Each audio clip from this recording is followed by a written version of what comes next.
Jaki's Buzz, coming to you not so live from New Haven, Connecticut. Hi, I'm Jaki Valensi-Lauper with Jaki's Buzz, and I'm here with Chris Velardi from Good Morning Connecticut. Thank you for joining us, Chris. My pleasure. Glad I could be here. Thank you. How are you today?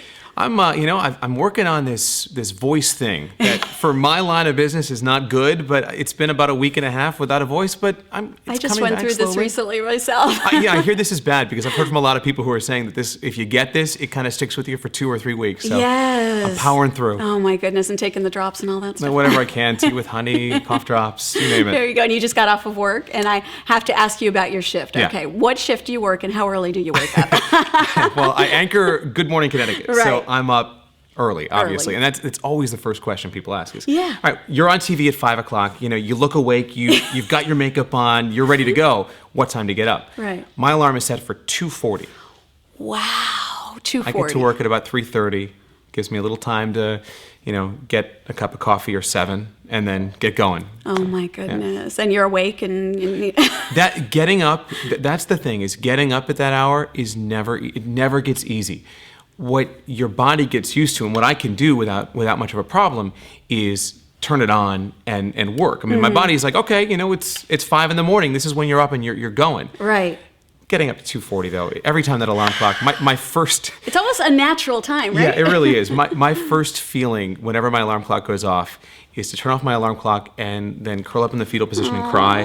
I fight that urge. I go take a shower, and then I'm fine. I'm good with my day. It's just that first 5 seconds of my day starts with the feeling of wanting to cry. And what's your day like? Once everybody thinks, it's so glamorous. You're, it's like an actor. Is it glamorous? And what do you do? What does your day start? I love what I do. Right. I mean, I wouldn't do it if I didn't love it. That's awesome. And I've always wanted to do it. So, that's cool. That is true. And look, I'm lucky. I'm on TV. I'm telling stories. Mm-hmm. I'm providing information. I'm helping people get their day started. So that part to me is amazing, great. Yeah. It's fun.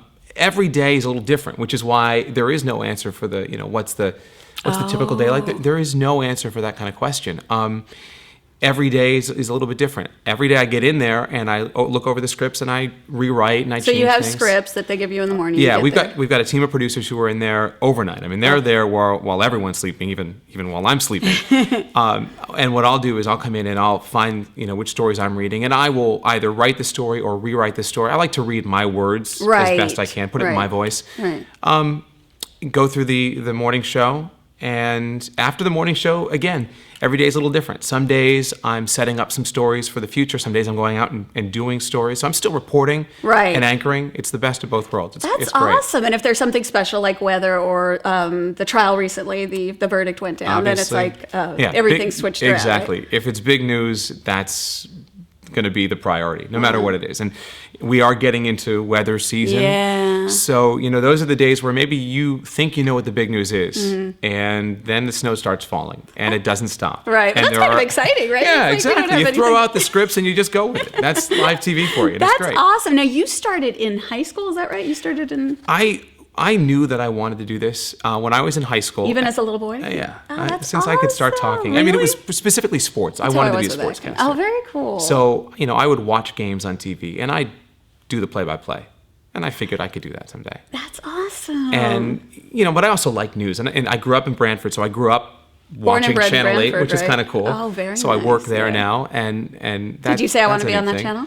Yeah, I did. I mean, it was the station I watched. So I said if I ever do local news, that's where I'd love to be. I'd love to be in Connecticut, so a dream in my came home. true. Yeah, it's really? pretty cool. Wow, that's so nice. But when I was in high school, I did I did some play-by-play for our high school basketball team, and I was a sports writer for the paper, and did the PA announcements at the football games. So I was already kind of getting involved in it because I knew it was where I wanted to head. Right, and then you got your big your big break in high school, or you got a job right out of high school? I got my first paying journalism job in high school. So by writing for the newspaper, the other stuff was all kind of just experience and free internships without really having any kind of mentor. I just kind of did it. Now, where did you go from there? So you started out in high school, and then where did you go from there? I knew where I wanted to go for college, and I went to Syracuse University.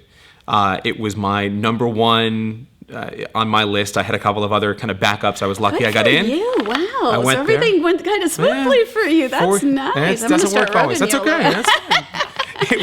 maybe there's some luck there. You never Yeah, know, right? there is, right? It Because was- you wanted to go into journalism. That happened. You picked that's awesome. It really is. And, sometimes I have to talk about it to realize it. Because I think sometimes you get so caught up in your life In that life, you don't realize do how that. lucky you yeah, are and it's how true, fortunate. because it goes by so quickly, Yeah. right? And you have 2 small kids. I do. And what ages I are they have a again? 6-year-old daughter and a 3.5-year-old son. And what do they think about Daddy being on TV, or do they know, or do they even realize they don't care? I'm not on Disney Channel. It doesn't matter. It's all about Disney Channel for them. That's so true, right? So Yeah. my wife will turn it on in the morning to get the forecast or find out what's going on, or maybe see me. I don't know. Right, there's Daddy. And they'll say, no, put on Mickey Mouse, put on Phineas and Ferb. We put on see something Daddy at else. home. We really Exactly. It's not a big deal to them, which is fine. I don't want it to be a big deal to them. Yeah, It's exactly. not, that's just what I do. It's my Great. job. Now, was anybody in the business in your family, or no? No. You just grew up? I just and kind of that's grew awesome. up. You were I guess I born grew up watching a lot of TV. Now I hear you're a big sports fan, right? I'm a huge sports fan. Wow. Yeah, obviously I follow Syracuse University, big basketball, football, and I'll say lacrosse because they're good in lacrosse. Right. Big Mets fan, a big Giants fan. So yeah, Now I'm a I big hear sports fan. Mets, and then Christine Casada. Kristen Casada's a Yeah. big Yankee fan, my co-anchor. Yeah, that's. How is that? Oh, Do you guys we're- not talk it's a sports little- at work? It's fun. It's a little rivalry. Yeah, and then Gil Simmons, our meteorologist, it doesn't know, and he's the first to admit it, doesn't know the first thing about sports. Oh, really? So he jumps in and has fun with it, but he's not at all a sports fan. But yeah, we kind of have fun with it. That's awesome. with No the Red Mets and Sox in Yankees. there? No. I mean, there are Red Sox people at Right. the station, but not on our team on Good Morning Connecticut. Now, if you could write the next chapter of Chris Velardi, is there something you still haven't achieved that you want, or you live in the dream? I still want to be a sportscaster when I grow up. That's how I feel. I I'm haven't not sure grown when up that's yet, going to be. Yeah. So for Me now, too, yeah. I'm really happy. I really enjoy doing mornings. I like that schedule. More I time don't- with the kids, I don't right? like. Yeah, exactly. Yeah. I don't like getting up at 2:40. No, but who does, right? But I like being able to be home. I get my daughter off the bus. I can take her to soccer practice. I can, I can be a part of that. That's amazing. So that's nice. And I don't really have that look 5 years, 10 years down Right. the road. I mean, I'm enjoying what I'm doing now, and I hope to do it for a long time. And That's awesome. we'll see what happens. Any tips before we close out for young people wanting to get into journalism? Especially now. Yeah. Learn how to do everything. The business has changed so much, even, and I'm not one of these veteran. I mean, I've been in it for 15 years, Mm-hmm. but it's changed so much because of staff reductions and technology. You really have to know how to do everything. That's good advice. Because you may one day have to do everything. Right. And that's the most important. Don't say, I only want to be an anchor, or I only want to be a reporter, or I Right. only want to be a producer. Learn everything. That's a great tip. Thank you, Chris Velardi, for joining us My today. pleasure.